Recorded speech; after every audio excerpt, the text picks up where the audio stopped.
Curtis, at 39 years old, earned a respectable $68,000 a year as a city building inspector for Raleigh, North Carolina. It was a solid, dependable job that he was good at, a job that required precision, integrity, and a deep understanding of how things were built. He found a quiet satisfaction in the clean lines of a well-framed wall and the solid thud of a door settling perfectly into its jamb. But on this sweltering Saturday afternoon, in late July, standing in the meticulously landscaped backyard of a sprawling North Hills home, he felt anything but solid or precise. He felt flimsy, transparent, and acutely aware of the $89 Timex on his wrist, while his father-in-law, Robert, sported a Rolex that cost more than Curtis's 2012 Toyota Camry. The air, thick with the smell of hickory smoke from a $4,000 Traeger grill, felt heavy and hard to breathe. This was his wife Dana's family home, or rather her parents' investment property, the one they had graciously allowed Dana and Curtis to live in, rent-free, for the past 3 years. The BBQ was an annual tradition, a gathering of Robert and Eleanor's affluent friends, a parade of pastel-colored polo shirts and expensive linen dresses. Curtis had always felt like an exhibit at these events, the working-class husband brought in for show. He was refilling a bowl with a $15 bag of artisanal potato chips when he heard his mother-in-law's voice, sharp and clear, cut through the low hum of conversation. Eleanor, a woman whose deep brown skin was always framed by perfectly coiffed silver hair and adorned with no less than $10,000 in diamond jewelry, was speaking to her friend, a woman in a $900 Lilly Pulitzer sundress.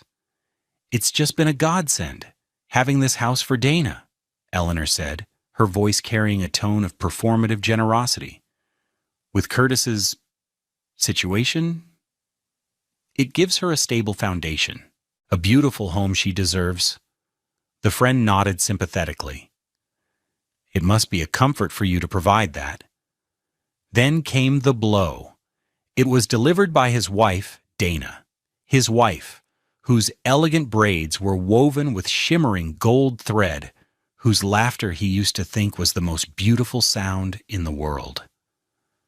She walked over to her mother, linking her arm through Eleanor's. She glanced over at Curtis, a flicker of something unreadable in her eyes, before turning back to the conversation. "Oh, we're just grateful," Dana said, her voice light and casual, a sound that completely belied the devastating weight of her words. She gestured vaguely in his direction with her free hand, the one not displaying her $15,000 engagement ring. "It's not like we could afford a place like this in North Hills on our own. We all know who the poor one is here." A small, cruel laugh escaped her lips, echoed by her mother. The words hung in the humid air, seeming to silence the cicadas in the ancient oak trees, the poor one. It wasn't just an insult, it was a public declaration. A verdict delivered in front of her parents' circle of influence, a room full of people who measured a man's worth by the digits on his tax return. Curtis felt the blood drain from his face. The bag of chips crinkled in his grip. He looked at his wife, the woman he had loved for 7 years, the woman for whom he had poured not just his heart but his entire life savings into this very house, and he saw a stranger. A stranger who was using his perceived financial modesty as a punchline to elevate her own status. He had no idea in that moment of crushing humiliation that his salvation was just a few feet away, on the other side of a perfectly manicured boxwood hedge. Have you ever been made to feel small by the people who are supposed to lift you up? It's a pain that cuts deeper than any stranger's insult, and for Curtis, this was just the beginning of a story that would redefine what it meant to be rich. Let us know in the comments if you've ever had to prove your worth to someone who should have already known it. The facade of their life had been built as carefully as any structure Curtis had ever inspected. It looked perfect from the outside. They had met 7 years prior at a jazz festival in downtown Raleigh. Curtis, with his easy smile and neatly twisted locks that framed his handsome face, had been captivated by Dana, a project manager for a tech firm whose radiant, deep brown skin seemed to glow under the festival lights. She was ambitious, sharp, and laughed at his jokes about load-bearing walls and city codes. He made $55,000 a year back then, and she made nearly double that. It never seemed to matter. Their love felt like its own economy, rich in affection and shared dreams. They married 2 years later in a simple ceremony at the Raleigh Municipal Rose Garden, surrounded by close friends and family.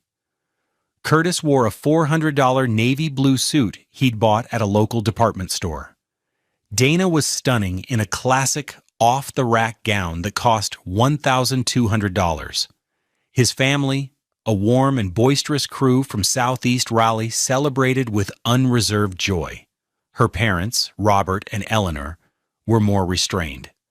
They hosted the rehearsal dinner at the Capitol Club, a private establishment downtown where the bill likely exceeded the cost of Curtis's entire wedding budget. During the dinner, Robert, a real estate developer with a portfolio worth millions, had clapped Curtis on the back. "Welcome to the family, son," he'd said, his voice smooth as bourbon. "You take care of our girl.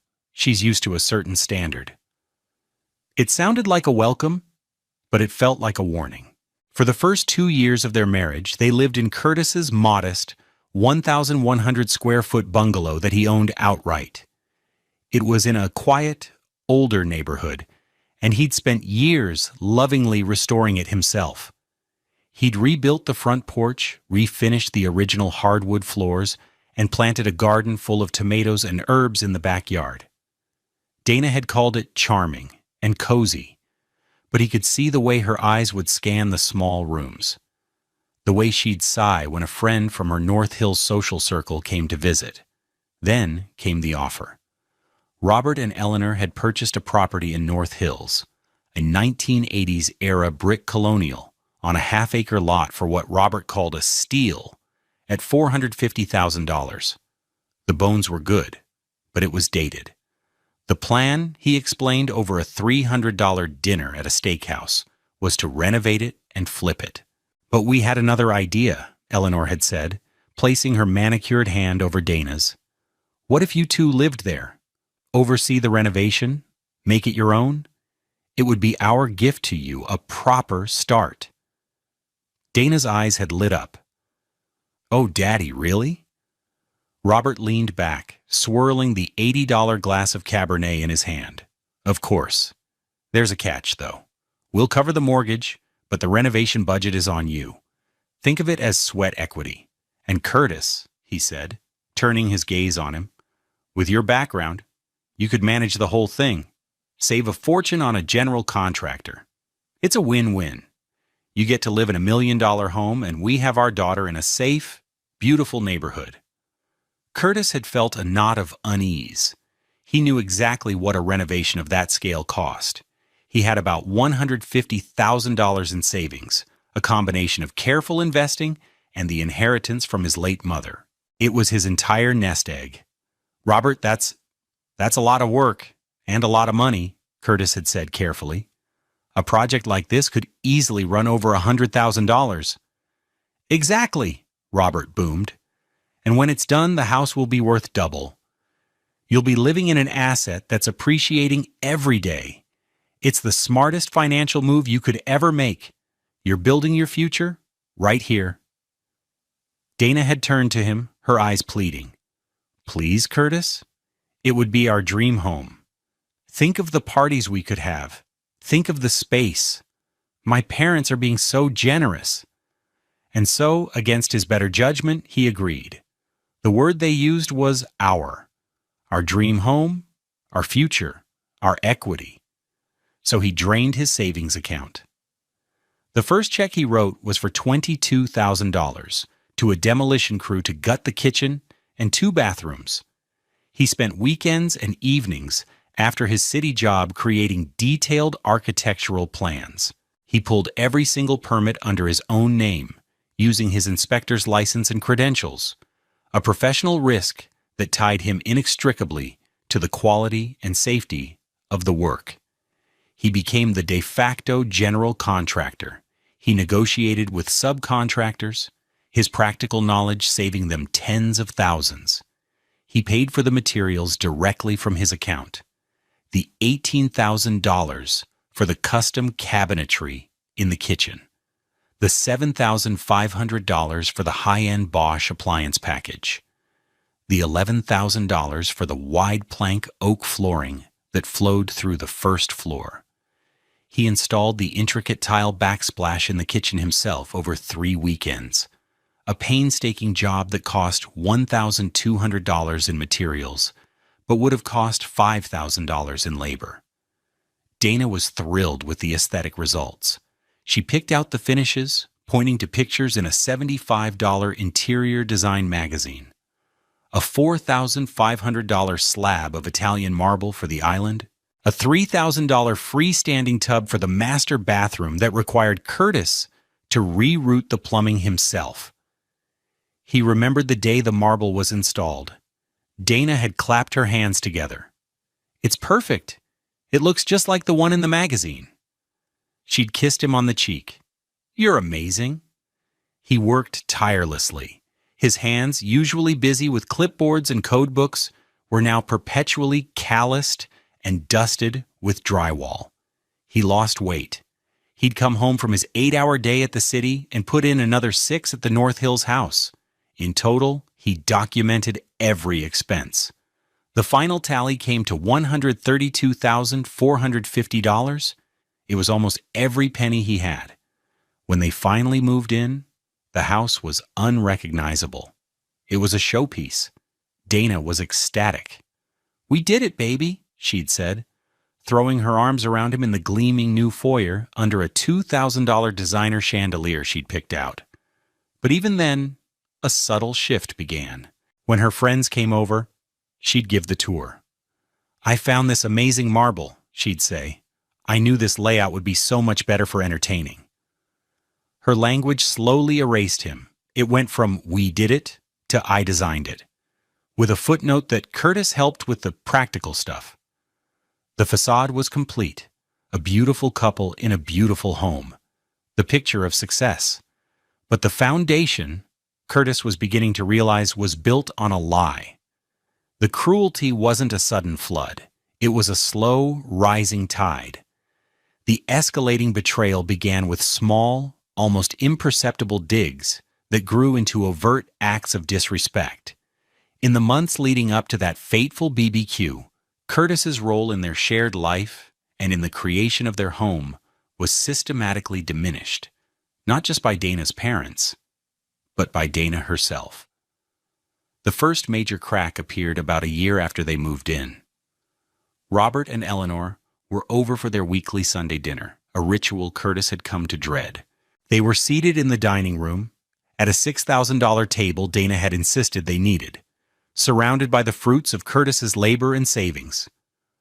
Robert was holding court, talking about a new commercial development his company was financing. "The numbers are staggering," he said, taking a sip of wine, "but you have to spend money to make money. It's about leveraging capital, something you can't do with a city pension." He looked directly at Curtis, a patronizing smile on his face. "No offense, Curtis. It's an honorable job, but it's not a wealth-building engine, is it? It's a good thing this house was a gift. Gives you two a leg up you'd never have otherwise." Curtis felt his jaw tighten. He wanted to say, "This house wasn't a gift. I paid for this floor you're sitting on. I paid for the walls around you."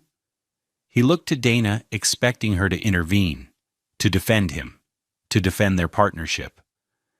Instead, she just gave a tight, uncomfortable smile and reached for the wine bottle. "Dad, let's not talk about finances," she said, her tone placating. "Can I get you some more wine?" It wasn't a defense, it was a diversion. It was a choice, to appease her father rather than support her husband. In the silence that followed, Curtis felt a profound sense of isolation. He was a guest in a home he had built. The snide remarks became a regular feature of every family gathering. Eleanor, in her own passive-aggressive way, was just as cutting. She'd walk through the house, running a hand over a newly painted wall. "This color is lovely, Dana. You have such expensive taste. It's a good thing you don't have to worry about a budget in this house." Every compliment to Dana was an implicit insult to Curtis, a reminder of his perceived inability to provide for her at the level she deserved. The situation escalated when Dana's spending habits began to change. With no rent or mortgage to pay, and her own substantial six-figure salary, she had an enormous amount of disposable income.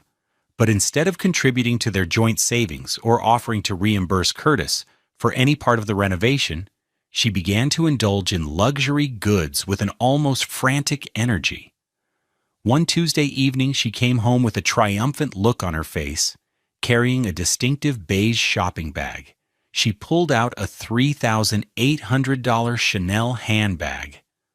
"Look what I got," she announced, placing it on the marble kitchen island he had paid for. Curtis stared at the bag. It cost more than his entire emergency fund now. "Dana," he said, his voice quiet, "that's a lot of money. We were supposed to be rebuilding our savings together." She scoffed, the sound sharp and dismissive.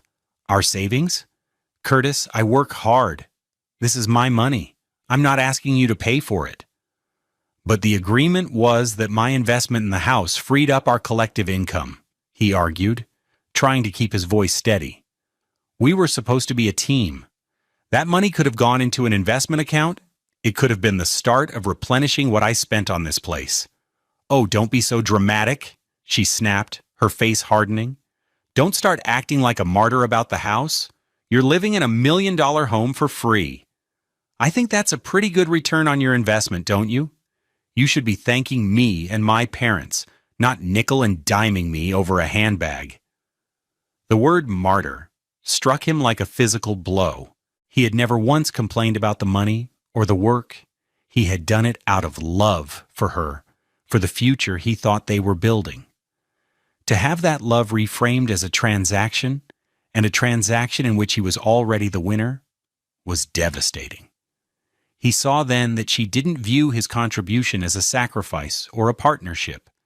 She saw it as the price of admission into her world. The ultimate betrayal of their partnership came a few weeks before the BBQ. They were having a rare, quiet evening at home, watching some generic reality show on their $3,000 flat-screen TV. A commercial for a financial planning service came on.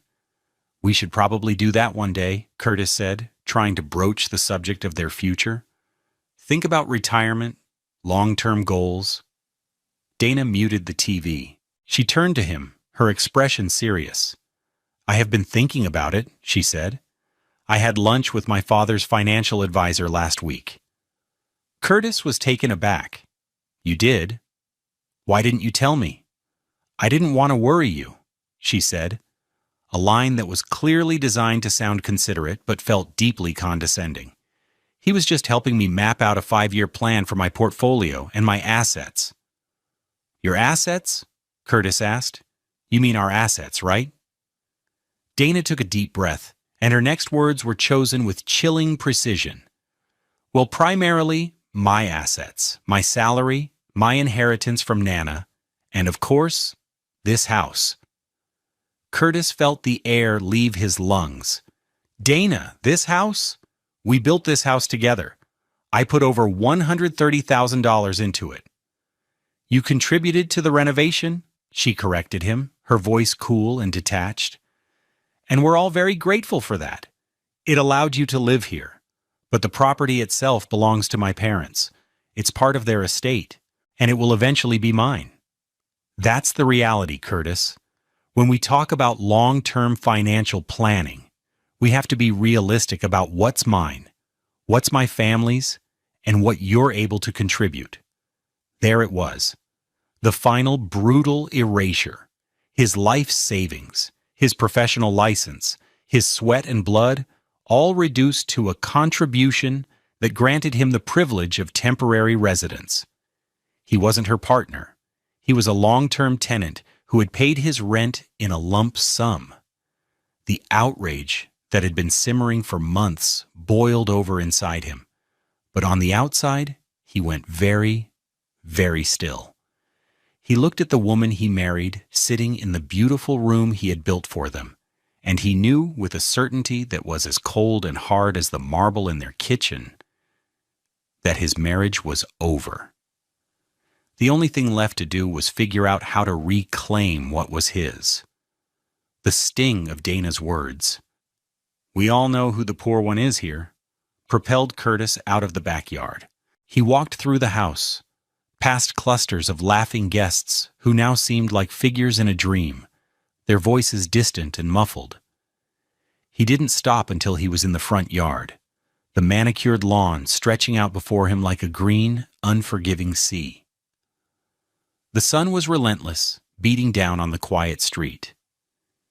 He needed air, but each breath felt like inhaling fire. He leaned against the cool brick of the house, the very bricks he'd paid to have repointed for $2,800, and tried to steady himself. He heard a gentle snipping sound nearby. He looked over and saw his next-door neighbor, Marcus Thorne, tending to his rose bushes.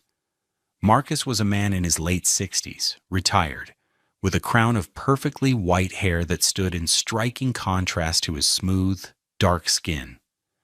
He was a pillar of the neighborhood, a man whose garden had won local awards and whose quiet dignity commanded respect.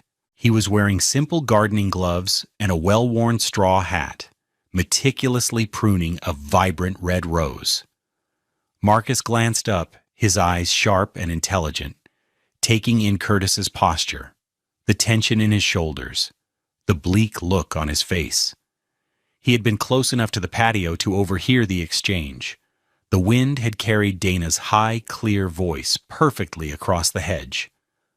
"Tough crowd in there," Marcus said, his voice a low, comforting rumble. He didn't offer pity, just a simple statement of fact. Curtis just shook his head, unable to form words. He felt a wave of shame wash over him, so intense it was nauseating.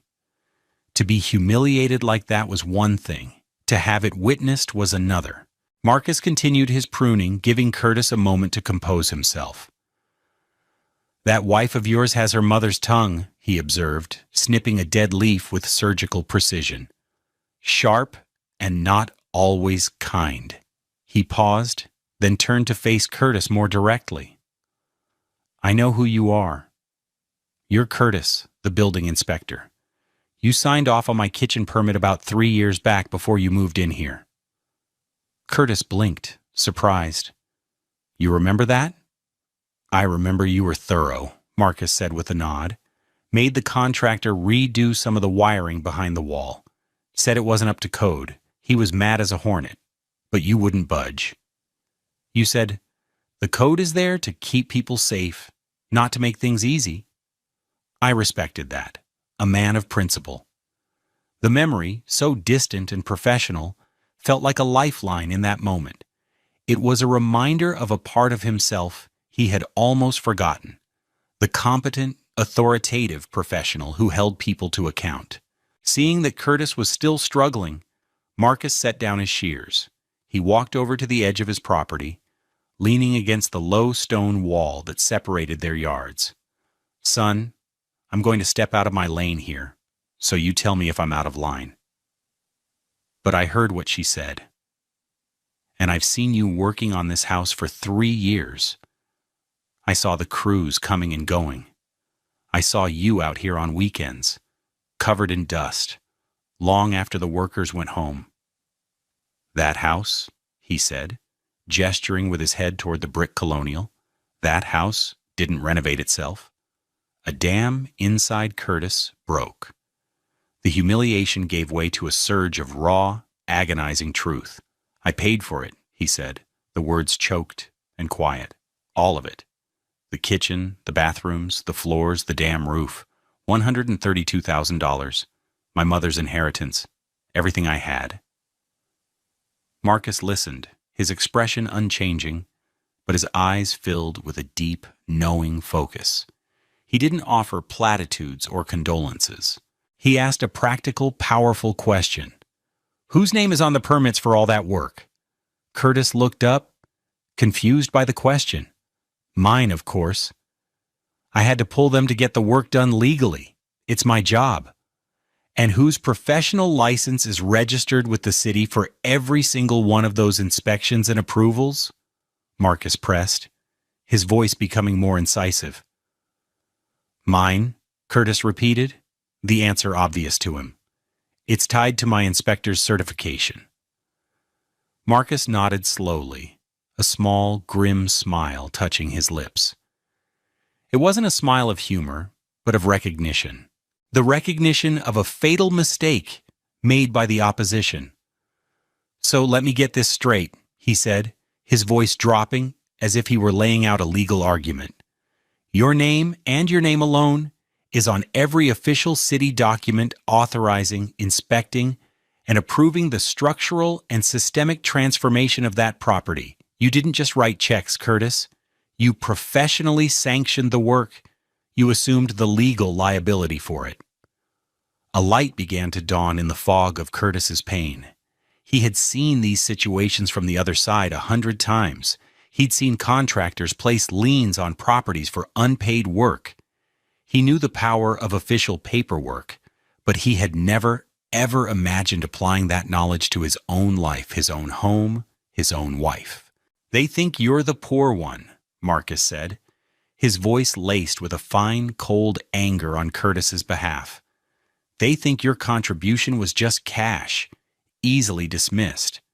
They've forgotten that you are the city's authority on that property. You aren't just the money, son, you're the gatekeeper. You hold the official record. He let the words sink in. Curtis straightened up, the slump in his shoulders disappearing. The shame was being replaced by something else, something hard and clear. It was the birth of a strategy. What do I do? Curtis asked, his voice now steady. Marcus picked up his shears again, his point made. You go back to your office on Monday morning, and you gather the evidence, every permit application, every inspection report you signed, every certificate of completion, and you find every single receipt and bank statement for the $132,000 you spent. You put it all together in a folder. Because paper doesn't have emotions. Paper doesn't get humiliated. Paper just tells the truth. Curtis looked from Marcus's wise, calm face to the imposing house behind him. It no longer looked like a monument to his failure. It looked like an asset, tied down by a web of documents, all of which bore his name. He was not the poor one. He was the one with the proof. Returning to the party was one of the hardest things Curtis had ever done. He walked back onto the patio, his face a carefully constructed mask of neutrality. The laughter sounded harsh now, the conversations vapid. Dana glanced at him, a flicker of guilt, or perhaps annoyance in her eyes, but she was quickly absorbed back into a conversation with a woman wearing a gaudy diamond tennis bracelet. He picked up a plastic cup, filled it with water, and stood by the grill, projecting an image of calm he was nowhere near feeling. He was playing dumb. And it was the performance of a lifetime. For the next 3 weeks, Curtis lived in a state of suspended animation. He was a ghost in his own life, an actor playing the part of the dutiful husband, while the real Curtis was methodically plotting his exit. The house, once a source of pride and then of pain, now felt like a temporary holding cell. Every expensive object, every polished surface was no longer a home, but a piece of evidence in a case he was building against his own wife. One evening, Dana came into the home office he'd built in a converted spare bedroom. He was at the desk pretending to read a novel. She was scrolling through her phone.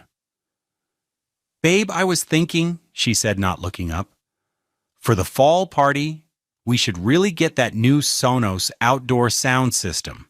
It's only about $1,500.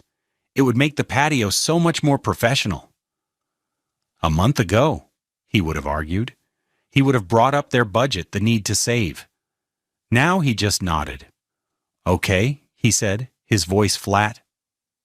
"If you think we need it." She looked up, surprised by his easy compliance. "Oh, great. I'll order it tomorrow." She smiled, a relieved, slightly confused expression on her face. She thought she was winning. She had no idea he had already conceded the battle for the marriage and was now planning the war for his assets and his dignity. The next day at his office in the Raleigh Municipal Building, he didn't eat lunch. He used his hour to go deep into the city's digital archives. His fingers flew across the keyboard with a calm, cold precision. He entered the address of the North Hills house. File after file appeared on his screen, a digital breadcrumb trail of his own making. Permit number ELEC-2021-00894, full electrical rewiring. Applicant Curtis Miller. License number 7432, approved. Permit number PLUM-2021-01123, master bathroom and kitchen plumbing overhaul. Applicant Curtis Miller. License number 7432, approved. Permit number BLD-2022-00451, structural changes to load-bearing walls. Applicant Curtis Miller. License number 7432, approved. He printed every single document. The initial applications, the inspection schedules, his own notes written in the margins, and the final stamped certificates of completion. Each page was a testament, a legal record of his authority and involvement. He then went through his online banking portal going back 3 years. He downloaded and printed every statement that showed a transfer to a contractor, every debit card purchase from Home Depot and Lowe's, a $4,200 charge for Pella windows, a $6,800 payment to a roofing company, a $3,100 bill for a new HVAC unit. He laid all the papers out on an empty desk in a quiet corner of the office. The stack was nearly 3 inches thick. He sorted them chronologically, the permits first, then the corresponding invoices and bank statements. The final page was a simple spreadsheet he created, itemizing every single expense. The total at the bottom read $132,450.37. He 3-hole punched the entire stack and placed it into a crisp, new 3-inch binder. He didn't use a flimsy manila folder. He used a heavy-duty binder, the kind an attorney would use for a major case. It felt substantial. It felt real. That evening, he was in the garage, supposedly organizing his tools, when Dana came out. The new $1,500 Sonos system had arrived, and the boxes were on the floor. "Can you help me set this up this weekend?" she asked. "Sure," he said, wiping his hands on a rag. He looked at her beautiful face, and felt a pang of something that might have been sadness, but it was distant, like a memory of a pain, not the pain itself. He was detached, observing her, observing himself.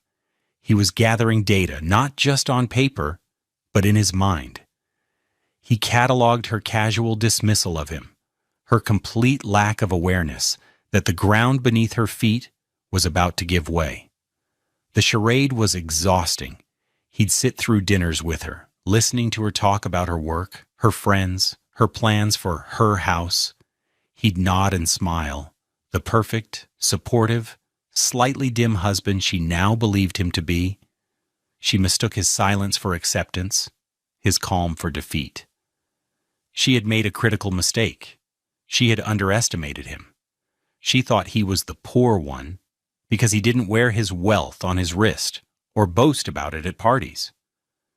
She failed to understand that Curtis's power wasn't in what he owned. It was in what he knew. And what he knew, all carefully organized in a binder hidden in the trunk of his 2012 Toyota Camry, was enough to bring their carefully constructed world crashing down. He was just waiting for the right moment. He needed to be strategic. He needed an ally, and he knew just the man to call, the man who had planted the seed of this entire strategy in his mind, right next to his award-winning roses. The following Saturday, Curtis called Marcus. "Mr. Thorne," he said, his voice steady, "it's Curtis Miller from next door. I was wondering if I could buy you a cup of coffee. I have that paperwork you suggested, I gather." "I'd like that very much, Curtis," Marcus replied, his tone warm but serious. "Meet me at the Morning Times on Fayetteville Street in an hour. My treat." The Morning Times was a bustling coffee shop in the heart of downtown Raleigh, filled with the aroma of roasted coffee and the low murmur of conversations. It felt a world away from the sterile perfection of North Hills. Curtis arrived first, clutching the heavy binder to his chest. He chose a small, secluded table in the back. When Marcus arrived, he wasn't in his gardening attire. He wore a sharp, tailored blazer, a crisp button-down shirt, and a pair of expensive-looking leather shoes. He looked every bit the retired litigator he was. "That's a formidable-looking binder," Marcus said, sitting down as Curtis handed it to him. For the next 30 minutes, Marcus went through the documents in silence. He didn't skim. He read every page with an intense, focused concentration that Curtis had only ever seen in movies about lawyers. He examined the permit numbers, Curtis's signature, the city seals. He cross-referenced the invoices with the bank statements.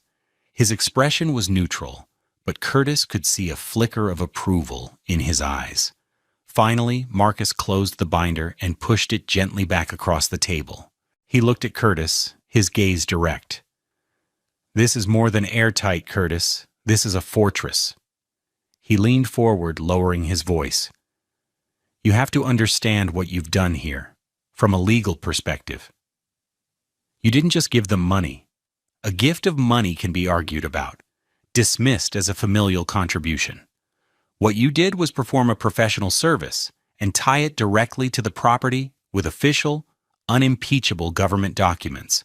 And you funded the materials for that service. In the eyes of the law, you acted as the primary contractor for the improvement of a real estate asset." He paused, letting the weight of his words sink in. "That gives you a very specific, very powerful remedy. It's called a mechanic's lien." Curtis nodded. "I know what they are. I've seen contractors file them. It stops the owner from selling the property until the contractor is paid." "It does more than that," Marcus corrected. "It clouds the title. The property cannot be sold. It cannot be refinanced, and you cannot secure a home equity line of credit against it until the lien is satisfied. It essentially freezes the asset. And if they refuse to pay, you can, in due course, force the sale of the house to get your money. You are not a guest in that house, Curtis. You are a primary creditor." The word creditor felt like a suit of armor. It was a powerful, impersonal term that swept away all the emotional baggage of husband, son-in-law, and the poor one. "So what's the next step?" Curtis asked, feeling a surge of adrenaline. The victim was gone. The strategist was in command. "The next step is to make it official," Marcus said. "You need a lawyer. Not just any lawyer, but one who specializes in construction law and real estate litigation. Filing the lien is a precise process. One mistake in the paperwork can get it thrown out." He pulled a small leather-bound notebook and a pen from his blazer. He wrote down a name and a number. "Her name is Anita Hayes. She's a shark, the best in the business. Her firm is on the top floor of the Wells Fargo building. She charges $650 an hour, and she's worth every penny. Tell her Marcus Thorne sent you. She owes me a favor." He slid the piece of paper across the table. "Go see her on Monday. She will file the lien for you. It will be recorded with the County Register of Deeds. It will be a public record. And then," Marcus said, leaning back, "you wait for the right moment to inform them that their most valuable asset is no longer under their control." Curtis took the paper. Anita Hayes, $650 per hour. The price was steep, But for the first time in years, it felt like an investment in himself, not in Dana or her family. "And what do I do in the meantime?" Curtis asked. "How do I keep acting normal?" "You don't have to act much longer," Marcus said with a grim smile. "Just a little while. Let them have one more party. Let them bask in the glory of their beautiful home. Pride, as they say, comes before the fall." The meeting with Anita Hayes was exactly as Marcus had predicted. She was a formidable black woman in her 50s, dressed in an $8,700 Armani suit, her office offering a panoramic view of the city. She reviewed the binder with the same meticulous attention as Marcus, her expression unreadable. "Mr. Miller," she said after a long silence, "this is the cleanest pre-litigation file I have ever seen. Your documentation is flawless." She looked at him, a hint of admiration in her professional demeanor. "We will file the notice of lien with Wake County tomorrow morning. It will be for the full amount of $132,450.37. It will be effective immediately. The cost for the filing and my initial retainer will be $5,000.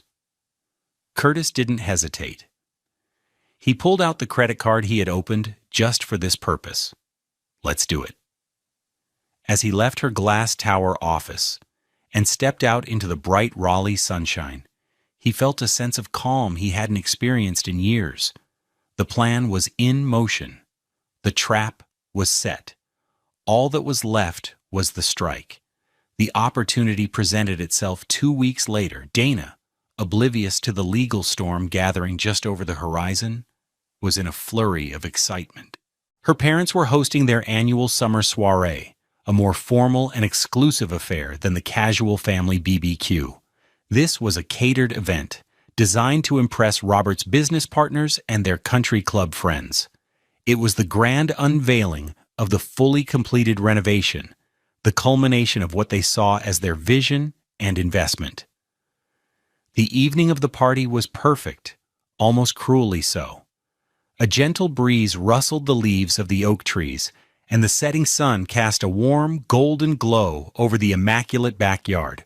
String lights, the ones Curtis had spent an entire Sunday installing, twinkled over the patio.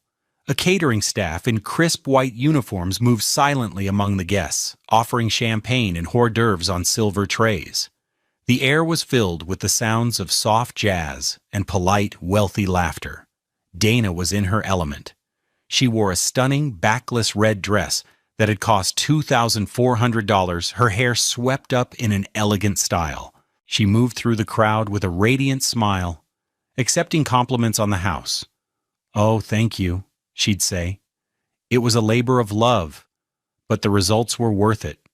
Curtis was a ghost at the feast. He had dressed simply, in a well-fitting but modest $300 Navy suit he'd owned for years. He nursed a single glass of sparkling water, watching the scene unfold with a chilling sense of detachment.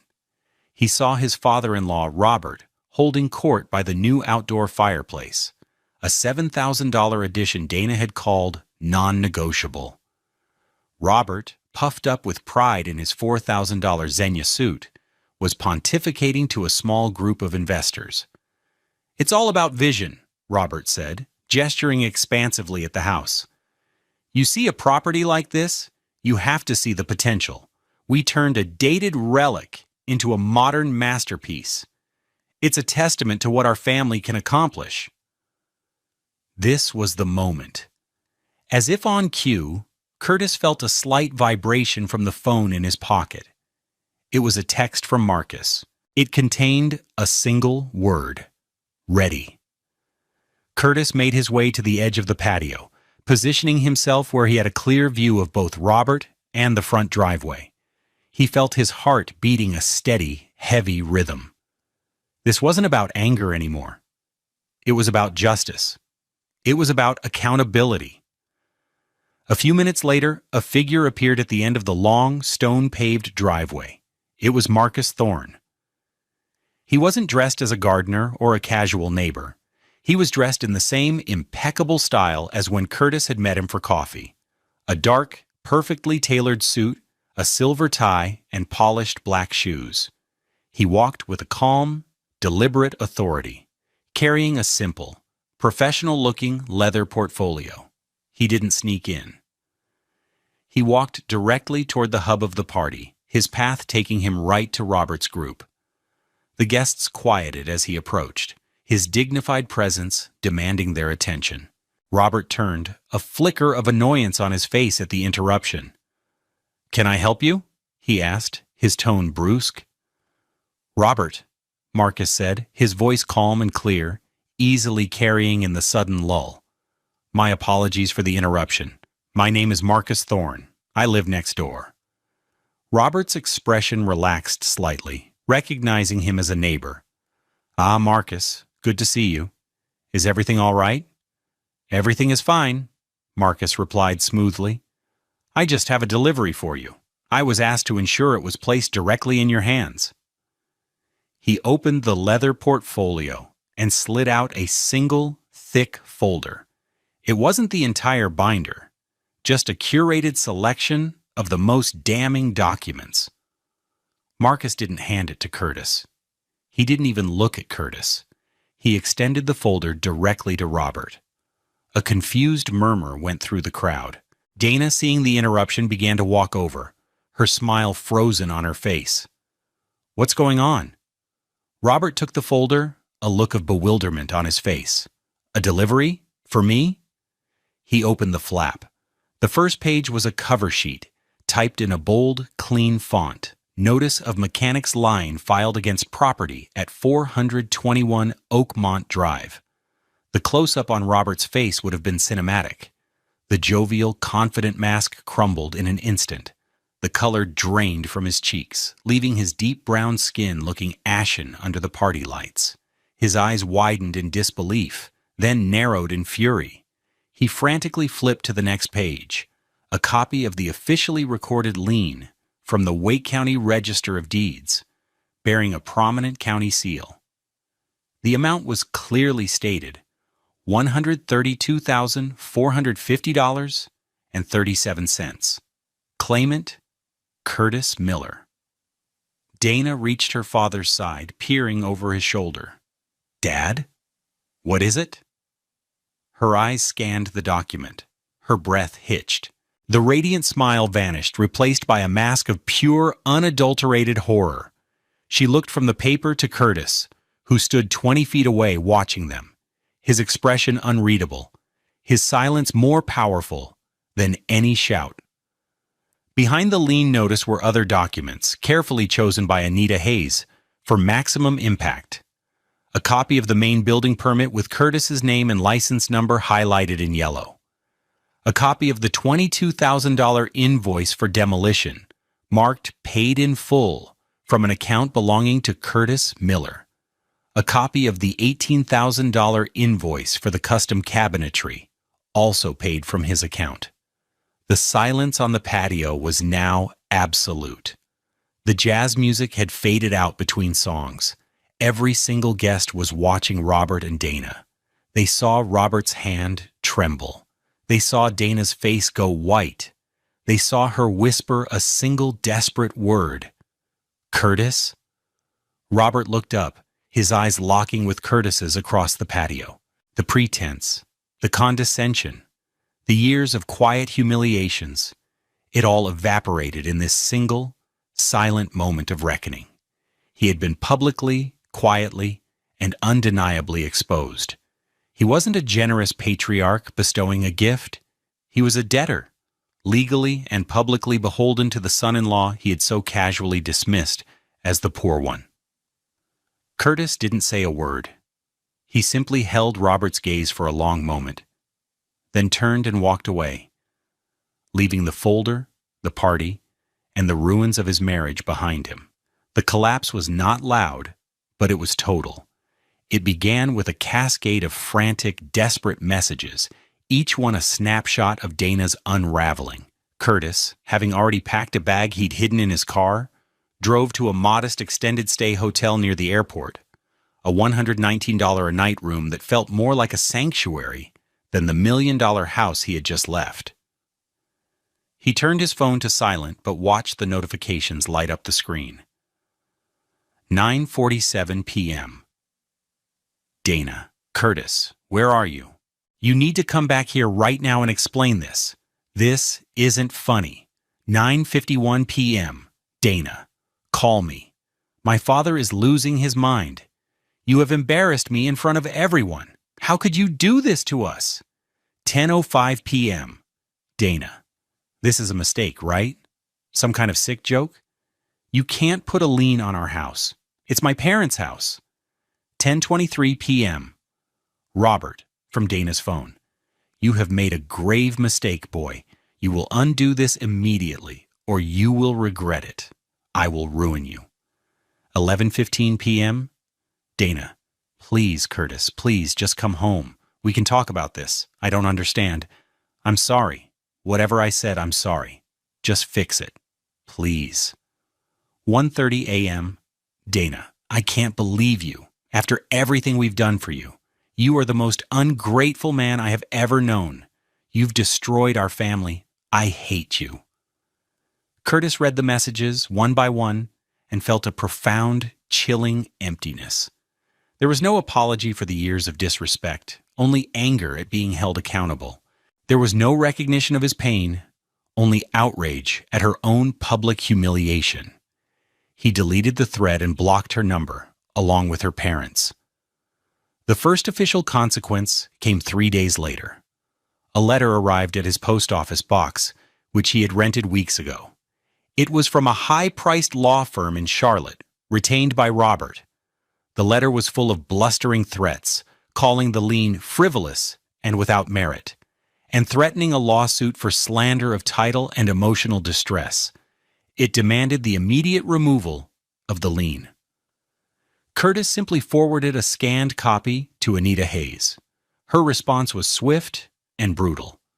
A letter was dispatched from her office back to Robert's lawyers. It included a copy of the entire binder of evidence and a short, 2-sentence paragraph. Our client's claim is meticulously documented and legally unassailable. We will not be removing the lien, and any countersuit will be met with a motion for sanctions against your firm for filing a frivolous lawsuit. The second consequence was financial, and it was devastating for Robert. As Marcus had predicted, the lien had clouded the title to the North Hills property. Robert and Eleanor had been in the final stages of securing a $250,000 home equity line of credit against the property's newly inflated value. They had planned to use the cash to invest in a speculative commercial real estate venture Robert was excited about. A week after the party, their loan officer from the bank called. The application was denied.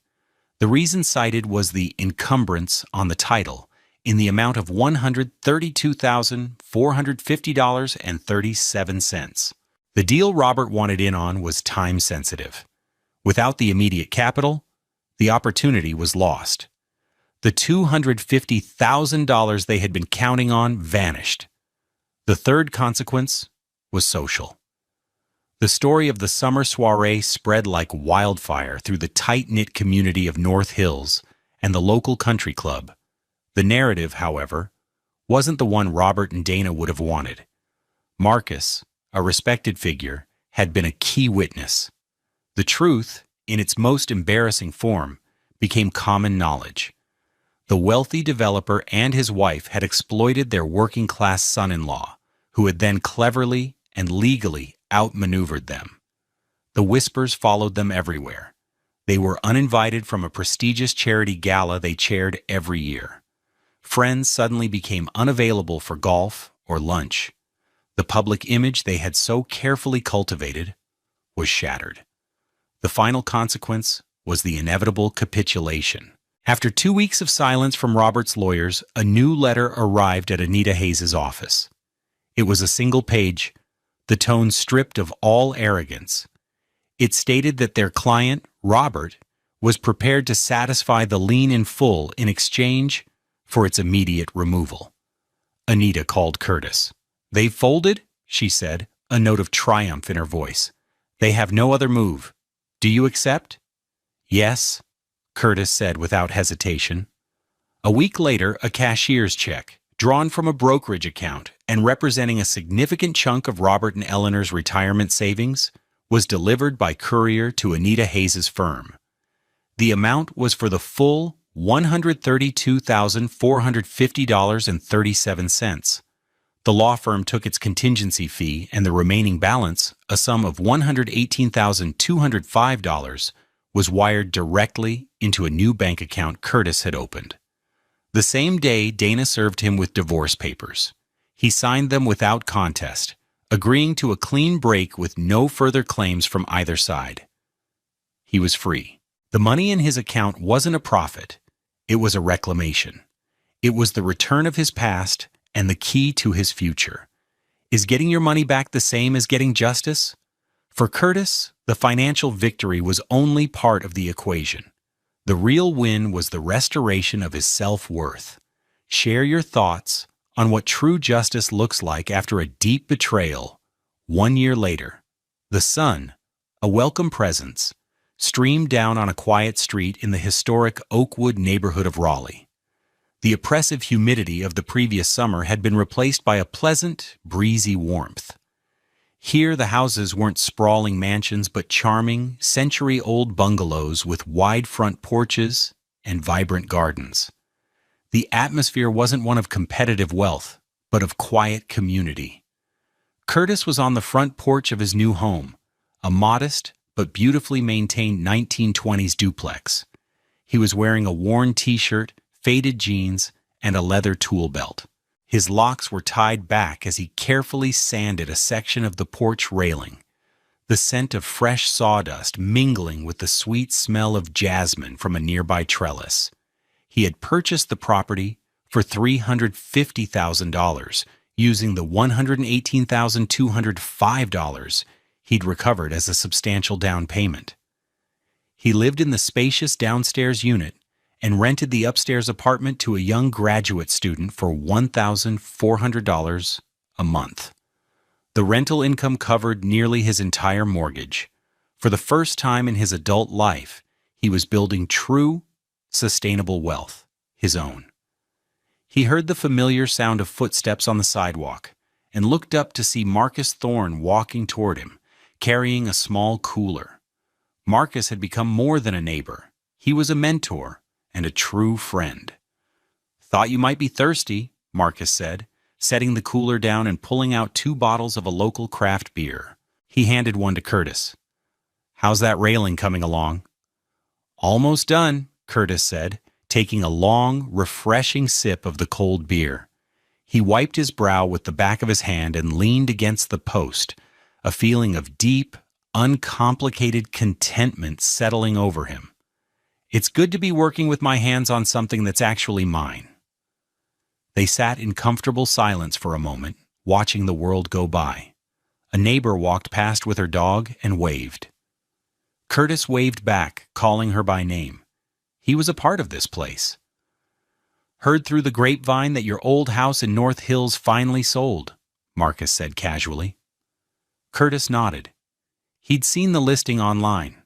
After paying him, Robert and Eleanor had no more capital or desire to hold on to the property. They had listed it for a price far below its renovated value, desperate to unload the monument to their humiliation.